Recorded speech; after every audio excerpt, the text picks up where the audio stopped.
Hello students, welcome to Vidyarth. Students, 10th science में आज हम एक नया चैप्टर स्टार्ट करने वाले हैं, फिजिक्स का। Electricity, very very important chapter. इससे पहले अभी हमने पढ़ा light chapter, reflection and refraction. तो जिस तरीके से उस चैप्टर में न्यूमेरिकल्स आपसे पूछे जा रहे थे एग्जैक्टली वैसे ये चैप्टर भी उतना ही लेंदी है, इलेक्ट्रिसिटी, और बहुत ज़्यादा इंपॉर्टेंट है क्योंकि इसमें भी काफ़ी न्यूमेरिकल बेस्ड टॉपिक्स हैं। और बोर्ड एग्जाम में आप मान के चलिए कि इन दोनों चैप्टर से, मतलब लाइट और इलेक्ट्रिसिटी से, न्यूमेरिकल आएंगे ही कंफर्म।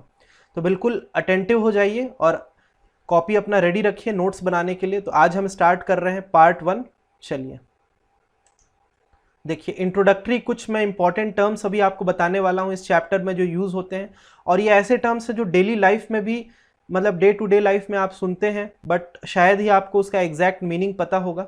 इलेक्ट्रिसिटी सुनते ही वर्ड हमारे माइंड में कुछ इमेजेस बन जाते हैं, जैसे कि करंट, आपने फील किया होगा कभी ना कभी, आपको इलेक्ट्रिक शॉक ज़रूर लगा होगा घर पे। वोल्टेज आप सुनते हैं डे टू डे लाइफ में। तो ये सब कुछ टर्म्स हैं जो टकराते रहते हैं आपसे, बट आपको आज हम जानेंगे कि उनका एक्चुअल मीनिंग क्या है, ठीक है, टेक्निकली थोड़ा। तो बहुत इंटरेस्टिंग चैप्टर है ये, बने रहिए। चलिए स्टार्ट करते हैं अब। सबसे पहले तो आपको मैं चैप्टर का जो हेडिंग है इलेक्ट्रिसिटी, उसका एक्चुअल मीनिंग आपको समझा दूं, क्योंकि इलेक्ट्रिसिटी माइंड में सुनते ही बल्ब, करंट, है ना, ये सब स्विच, ये सब आपके माइंड में आता होगा, बट उसका एग्जैक्ट डेफिनेशन कुछ इस तरीके का है। देखिए, इट इज़ ए फिनोमिना, मतलब प्रोसेस है, ये एक स्टेट है, पोजीशन, जहाँ पे इलेक्ट्रिक सर्किट के अंदर कुछ करंट फ्लो होगा। तो अब अभी हम थोड़ी देर में स्टडी करने वाले हैं कि ये करंट होता क्या है एक्चुअली, व्हाट इज करंट, और करंट जनरेट कैसे होता है। तो वो लिखा है due to motion of charge. तो यहाँ पे बहुत इंपॉर्टेंट दो वर्ड्स आए हैं आपके सामने, एक करंट और दूसरा चार्ज।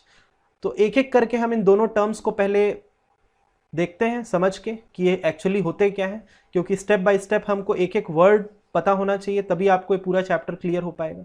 तो चलिए पहले पकड़ते हैं इस वर्ड को, चार्ज। चार्ज कुछ नया है नहीं है आप लोगों के लिए, क्योंकि पहले भी क्लास 9th में आपने पढ़ा है स्ट्रक्चर ऑफ एटम चैप्टर के अंदर कि सब एटॉमिक पार्टिकल्स होते हैं, मतलब एटम्स के अंदर भी कुछ पार्टिकल्स होते हैं उससे भी छोटे, जिनको हम क्या बोलते हैं, इलेक्ट्रॉन्स, जो न्यूक्लियस के अराउंड रिवॉल्व करते हैं, उनका चार्ज नेगेटिव होता है। प्रोटॉन्स जो न्यूक्लियस के अंदर होते हैं, उनका charge positive. Then neutrons neutral particles हैं। तो यहाँ पे हम चार्ज किसको बोल पाएंगे, तो charge are the fundamental unit of matter, मतलब बहुत बेसिक पार्टिकल्स होते हैं किसी भी सब्सटेंस के। एक्चुअली आप उनको सब एटॉमिक पार्टिकल्स बोल सकते हो, इलेक्ट्रॉन्स, प्रोटॉन्स एक्सेट्रा। बट उनमें क्या एक प्रॉपर्टी होनी चाहिए, they should have the property of attracting और being attracted by other substance. तो उनका स्टेट न्यूट्रल नहीं होना चाहिए, उनका कुछ चार्ज होना चाहिए, आइदर पॉजिटिव और नेगेटिव। तो उस बेसिस पे हमारे पास चार्ज के कुछ एग्जांपल्स ऐसे हैं। पॉजिटिव चार्ज है तो प्रोटॉन्स बोलते हैं, नेगेटिव चार्ज इलेक्ट्रॉन्स या आयंस। आयंस भी आप पढ़े हैं क्लास 9th में। They may be of two types, cations positively charged particles और एनायंस नेगेटिवली चार्ज्ड पार्टिकल्स। तो यहाँ पे हम न्यूट्रॉन को चार्ज नहीं बोल पाएंगे, क्योंकि न्यूट्रॉन एक न्यूट्रल पार्टिकल है, उसमें कोई भी प्रॉपर्टी ऑफ अट्रैक्शन या रिपल्शन नहीं होगी। अट्रैक्शन और रिपल्शन मतलब कि आप जानते हैं प्रॉपर्टी की, same charges repel each other and opposite charges attract each other. मतलब आप अगर एक प्रोटॉन को दूसरे प्रोटॉन के पास लेके जाएंगे तो रिपल्शन होगा दोनों के बीच में, फोर्स ऑफ रिपल्शन। और अगर एक प्रोटॉन को इलेक्ट्रॉन के पास लेके जाएंगे तो दोनों का चार्ज अपोजिट होता है, प्रोटॉन का पॉजिटिव, इलेक्ट्रॉन का नेगेटिव, तो दोनों के बीच में फोर्स ऑफ अट्रैक्शन डेवलप होगा, ठीक है। तो ये था कंप्लीट इंफॉर्मेशन अबाउट चार्ज। अब करंट क्या होता है, व्हाट इज करंट, वो कैसे जनरेट होता है। तो एक लाइन में यहाँ पे लिखा हुआ है due to motion of charge, मतलब कहीं ना कहीं किसी सब्सटेंस के अंदर अगर चार्ज, मतलब प्रोटॉन या इलेक्ट्रॉन का मूवमेंट हो जाए, उसी से करंट डेवलप होता है, ठीक है। तो चलिए अब मैं इसका पूरा कहानी आपको बताता हूँ कि ये स्टार्ट कैसे होता है। देखिए एक डायग्राम आपके सामने आने वाला है, ये ध्यान से समझिए इसको। सिलेंड्रिकल शेप में जो ऑब्जेक्ट आपको दिख रहा है ये कंडक्टर है, कंडक्टर मतलब वायर। तो वायर को हमने कनेक्ट किया है सेल के थ्रू। आपने सेल या बैटरी घर पे यूज़ किया होगा। उसके दो टर्मिनल्स होते हैं, आपको पता होना चाहिए। टॉर्च वगैरह के अंदर आपने कभी ना कभी तो यूज़ किया ही होगा, या क्लॉक के पीछे, है ना, बहुत सारे ऐसे डिवाइस हैं जिनमें हम सेल अप्लाई करते हैं। तो सेल के दो टर्मिनल्स होते हैं स्टूडेंट, एक होता है पॉजिटिव और दूसरा नेगेटिव, ठीक है।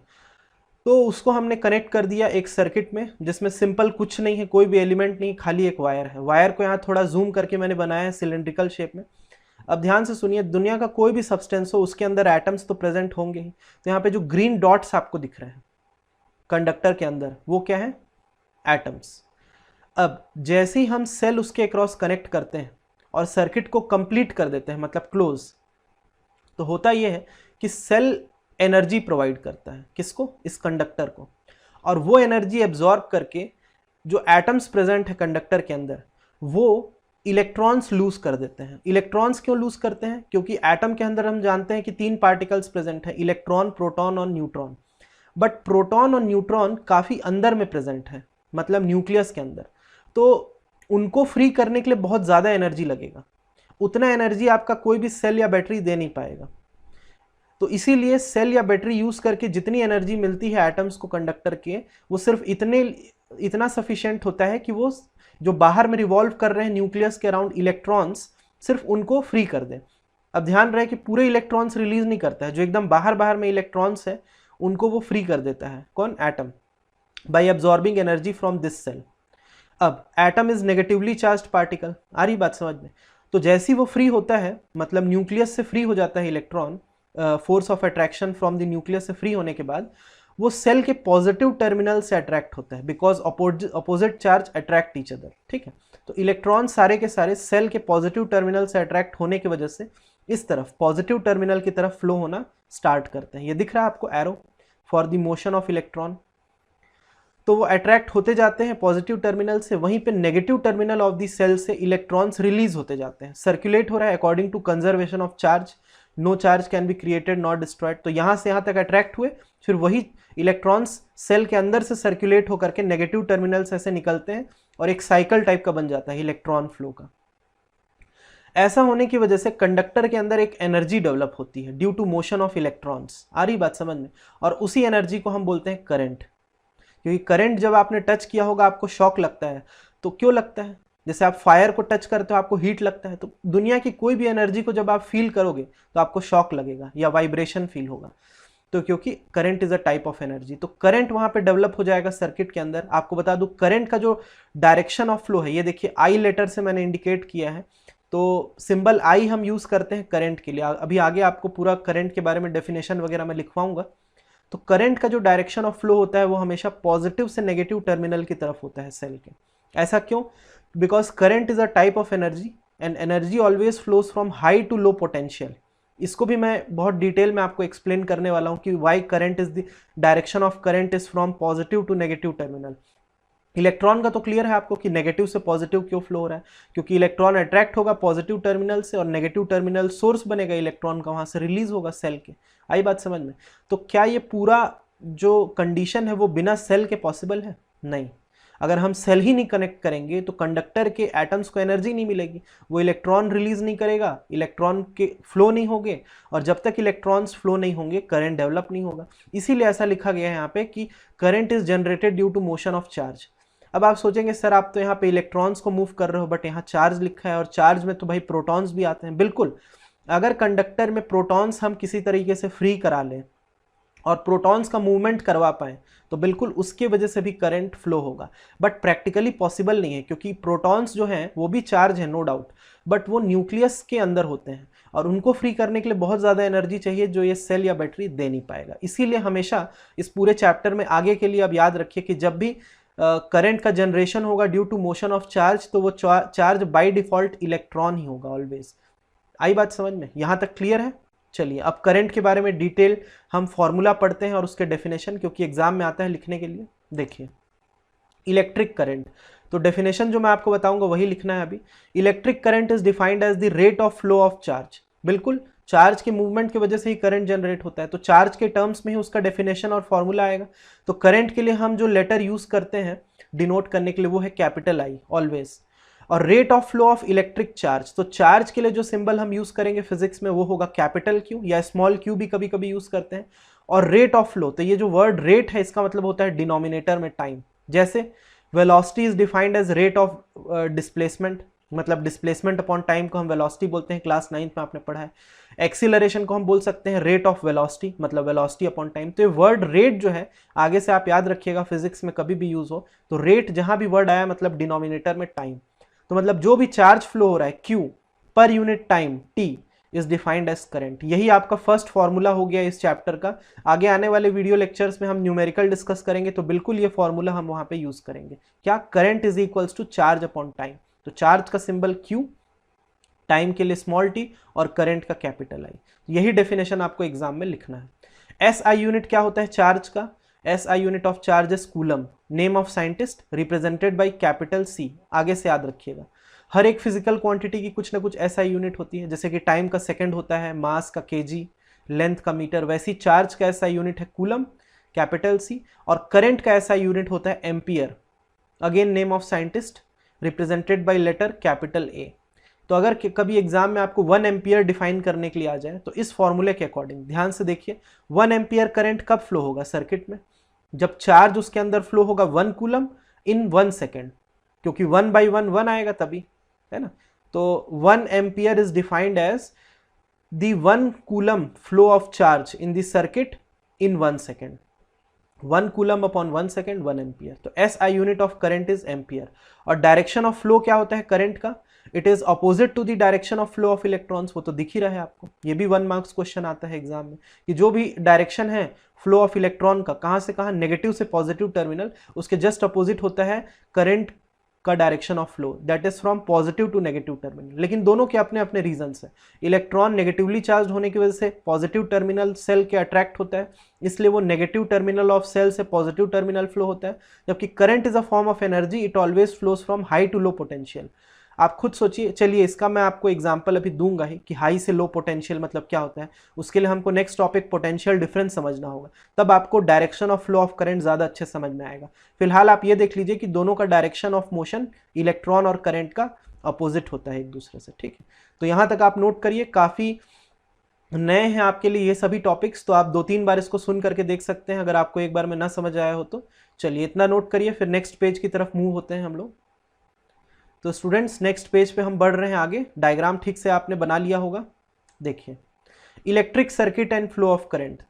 तो इलेक्ट्रिक सर्किट के बारे में भी आपको समझना बहुत जरूरी है क्योंकि एग्जाम में इसका डेफिनेशन आता है। तो सर्किट्स आपने घर में कई सारे देखे होंगे, बट एक बेसिक सर्किट मैं आपको शो करता हूं, उसका डेफिनेशन आपको बताता हूं। देखिए, एक सर्किट डायग्राम आपके सामने आ चुका है जिसमें कि वायर्स आपको दिख रहे हैं, ये कनेक्टेड। ये देखिए एक बैटरी है, battery is the combination of cell. Cell का जो सिंबल हम यूज करते हैं सर्किट में वो ऐसा होता है, एक बड़ी लाइन फिर एक छोटी लाइन। तो जो बड़ी लाइन होती है वो पॉजिटिव टर्मिनल इंडिकेट करता है जिसको कि हम एनोड बोलते हैं, और negative terminal is indicated by this small line जिसको कैथोड बोलते हैं। तो अगर एक सेल है तो उसमें भी करंट फ्लो होगा, लेकिन अगर हम एक से अधिक सेल को कंबाइन कर दें, जैसे कि यहाँ पे 2 सेल है, एक बड़ी एक छोटी लाइन फिर एक बड़ी एक छोटी लाइन, तो it is combination of 2 cells, इसको हम बैटरी बोलते हैं। अभी सर्किट में यूज होने वाले जितने भी जनरल एलिमेंट्स हैं उसको भी हम 1 बाय 1 स्टडी करेंगे आगे आने वाले लेक्चर्स में, बट फिलहाल इस सर्किट में जितने बेसिक एलिमेंट्स उनके सिंबल के बारे में आपको बता देता हूँ। तो ये हो गया बैटरी, कॉम्बिनेशन ऑफ 2 सेल। ये बल्ब है, ये आपको दिख रहा होगा बल्ब का सिंबल। फिर ये एमीटर है, ये जो सर्कल के अंदर ए लिखा है। तो ammeter is a device which is used to measure the value of current. उसका भी एक्चुअली एमीटर कैसा दिखता है मैं अभी आपको शो करूंगा। और ये फिर नीचे है के लिखा हुआ है 2 ब्रैकेट्स के अंदर, ये एक डॉट, मतलब इसको बोलते हैं हम प्लग की या स्विच। तो स्विच अभी ऑन है, अगर ये डॉट को मैं हटा दूं, ब्रैकेट ब्लैंक हो जाए, तो वो स्विच ऑफ हो जाएगा। तो ये सभी सिंबल्स हम आगे आने वाले लेक्चर्स में देखेंगे 1 बाय 1। तो ये एक सर्किट है आपके सामने जो कि क्लोज्ड है फिलहाल, और क्लोज्ड है तो इसमें करंट फ्लो होगा क्योंकि कंडक्टर के एटम्स को एनर्जी मिल जाएगी टू लूज इलेक्ट्रॉन। तो करंट फ्लो कराएंगे वो कहां से कहां, पॉजिटिव से नेगेटिव टर्मिनल ऑलवेज। और जो भी करंट की वैल्यू होगी, ये देखिए आई करंट फ्लो हो रहा है, उस वैल्यू को ये एमीटर मेजर करेगा और आपको शो करेगा रीडिंग कि कितनी करंट फ्लो हो रही है इस सर्किट के अंदर, ठीक है। तो देखिए, what is electric circuit, definition अगर आएगा एग्जाम में तो it is a continuous and closed path of electric current. Continuous path है और क्लोज्ड भी, क्योंकि अगर क्लोज नहीं होगा तो करंट फ्लो नहीं होगा ओपन सर्किट में। तो इसको हम बोलते हैं इलेक्ट्रिक सर्किट। बिल्कुल यही डेफिनेशन आपको लिखना है। फिर इस डायग्राम में जो भी एलिमेंट्स यूज हुए हैं उसके बारे में इस लाइन में लिखा है कि एक स्विच है, बैटरी है, बल्ब, एमीटर, ये सब है ना। Direction of flow of electric current always from positive to negative terminal of the battery. उसका रीजन मैं अभी थोड़ी देर में और अच्छे से एक्सप्लेन करूंगा। Ammeter, it is an instrument और device which measures electric current in the circuit. It is always connected in series in the circuit through which the current is to be measured. अगर आपको पता लगाना है कि circuit में मान लीजिए इस बल्ब के अक्रॉस कितना करंट फ्लो हो रहा है, तो बल्ब के सीरीज में आप एमीटर को लगाओगे, सीरीज मतलब उसके बाजू में, साइड में। तो दो तरीके का कनेक्शन करते हैं हम इलेक्ट्रिक सर्किट के अंदर, एक सीरीज दूसरा पैरेलल। सीरीज कनेक्शन मतलब उस डिवाइस के बाजू में लगा देंगे, साइड बाय साइड। चाहे तो आप इसको ऐसे लेफ्ट में भी लगा सकते थे एमीटर को, लेफ्ट लगाइए या राइट लगाइए, उसके बगल में होना चाहिए, तो उसको हम सीरीज कनेक्शन बोलते हैं। और दूसरा होता है पैरेलल। पैरेलल मतलब इस बल्ब के नीचे अगर हम लगा देते, ऐसे कनेक्ट कर देते एमीटर को नीचे या ऊपर, तो उसको हम पैरेलल बोलते हैं। तो जब आएगा सीरीज एंड पैरेलल कनेक्शन तो उसके बारे में हम डिटेल में डिस्कस करेंगे।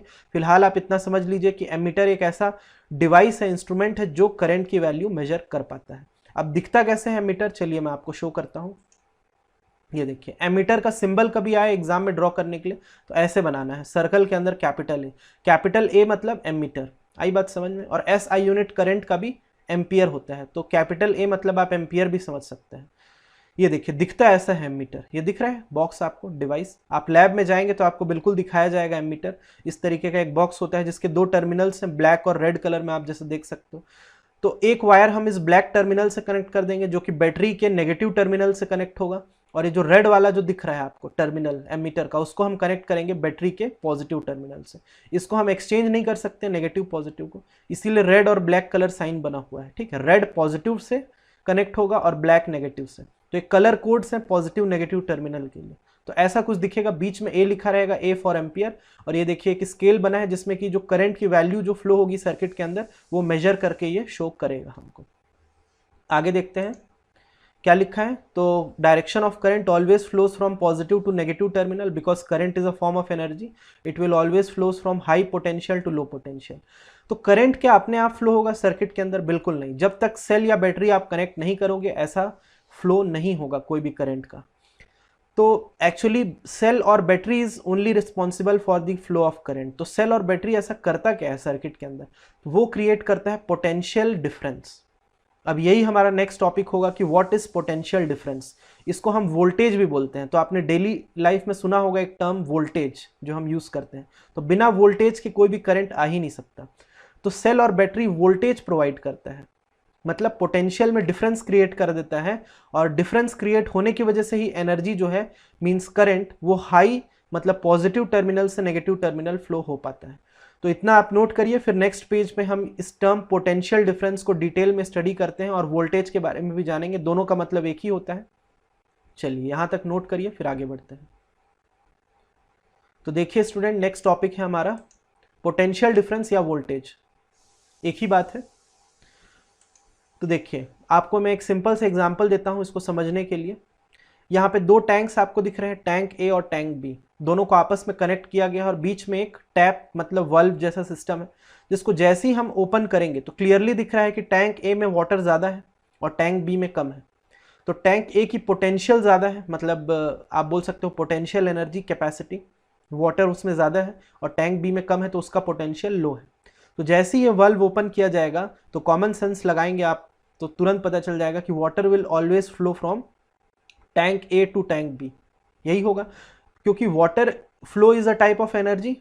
पोटेंशियल एनर्जी आपका काइनेटिक एनर्जी में कन्वर्ट होगा, मोशन होगा वाटर फ्लो का, और वो हमेशा हाई से लो ही फ्लो होगा। कभी उल्टा होगा क्या कि टैंक बी से टैंक ए पे जाए वाटर? नहीं होगा ना। तो यही तो मैं बताने की कोशिश कर रहा हूँ कि current is a type of energy, it will flow from always high to low potential, मतलब positive terminal of the battery से नेगेटिव ही फ्लो होगा करंट।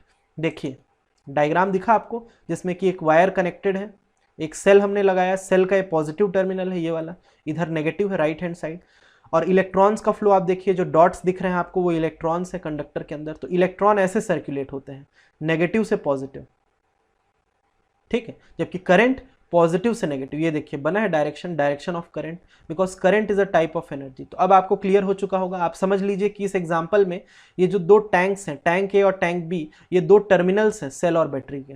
आ रही बात समझ में? ये पॉजिटिव टर्मिनल है टैंक ए और टैंक बी नेगेटिव टर्मिनल। तो वाटर कहाँ से कहाँ फ्लो हुआ? पॉजिटिव से नेगेटिव, मतलब टैंक ए से टैंक बी, और ये वाटर फ्लो क्या है? करंट। अब क्लियर हो गया रीजन?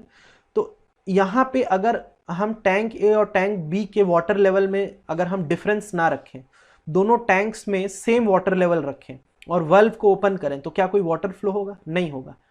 क्यों? क्योंकि दोनों टैंक में पोटेंशियल सेम है। तो बहुत ज़रूरी है कि वाटर फ्लो करने के लिए दोनों टैंक्स के वाटर लेवल में डिफरेंस होना ही चाहिए, मतलब पोटेंशियल में डिफरेंस होना चाहिए। तो वही पोटेंशियल डिफरेंस ये सेल या बैटरी क्रिएट करता है सर्किट के अंदर, क्योंकि सेल और बैटरी के दो टर्मिनल्स आ जाते हैं, एक पॉजिटिव मतलब हाई पोटेंशियल, दूसरा नेगेटिव मतलब लो पोटेंशियल। तो ऑलवेज करंट जो है हाई से लो फ्लो होगा, और तब तक फ्लो होता रहेगा जब तक कि इन दोनों टर्मिनल्स का पोटेंशियल सेम ना हो जाए। ठीक वैसे ही कि हाँ, वाटर तब तक फ्लो होता रहेगा जब तक कि दोनों टैंक में वाटर लेवल सेम ना हो जाए। एक बार सेम हुआ वाटर लेवल, कोई फ्लो नहीं होगा करंट का। वैसे ही सेल जैसे ही डेड हुआ, मतलब उसमें अब कोई पोटेंशियल डिफरेंस क्रिएट करने का कैपेबिलिटी नहीं है, पॉजिटिव नेगेटिव, तो करंट फ्लो होना बंद हो जाएगा, सेल डेड हो जाएगा। उसके बाद या तो सेल को आप फेंक दीजिए या तो रिचार्ज करिए अगर चार्जेबल है तो।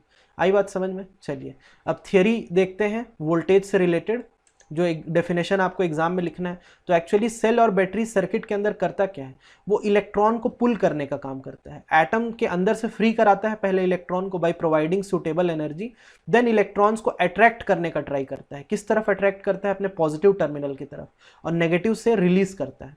तो मतलब सेल और बैटरी जो है वो सर्किट के अंदर कुछ वर्क कर रहा है। What work?